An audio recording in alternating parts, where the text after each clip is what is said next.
Hello, c'est Mike Imprezia, le maître de l'angoisse, et aujourd'hui on se retrouve pour un nouveau Paranormal Analyse sur...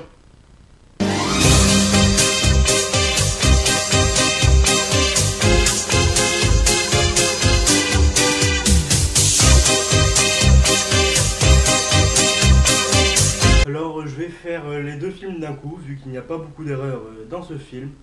Alors, première erreur que j'ai remarquée, à la fin du premier film, ou n'importe quand dans le film, on voit les gremlins qui marchent dans la neige. Pourtant, la neige, en quelque sorte, c'est de l'eau. Et les gremlins ne sont pas censés se multiplier avec de l'eau.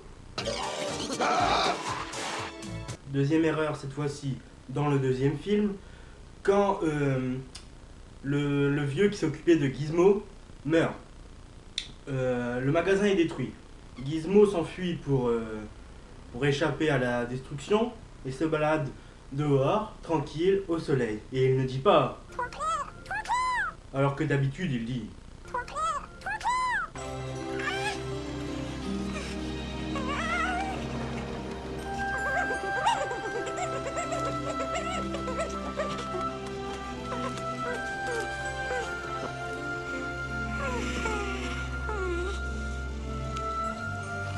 Pour les erreurs, je pense que c'est tout. Il n'y en a pas beaucoup que j'ai remarqué dans ce film. Après, il y a plusieurs clins d'œil qui font des références à d'autres films. Comme dans le premier film, quand un gremlin s'arrache le fil du téléphone, il dit « Téléphone, mais... » qui fait référence à E.T., car Spielberg a travaillé également sur le film. Dans le deuxième film, quand le gremlin se boit la solution pour devenir une chauve-souris, quand elle sort, le trou dans la fenêtre fait référence à Batman. Bien sûr, je ne vais pas critiquer beaucoup ce film car c'est mon film préféré. Franchement, Gizmo est trop mignon. Et...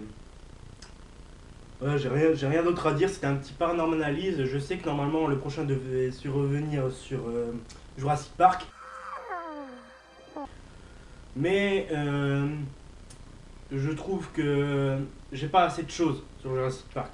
Et vu que les Gremlins sont passés il n'y a pas si longtemps que ça sur Arte, et que j'ai finalement réussi à gagner mon petit Gizmo à la fête foraine, depuis le temps que j'en rêvais, je me balade partout avec, franchement. Et je m'en occupe très bien, hein, il vous le dira lui-même. Mais surtout...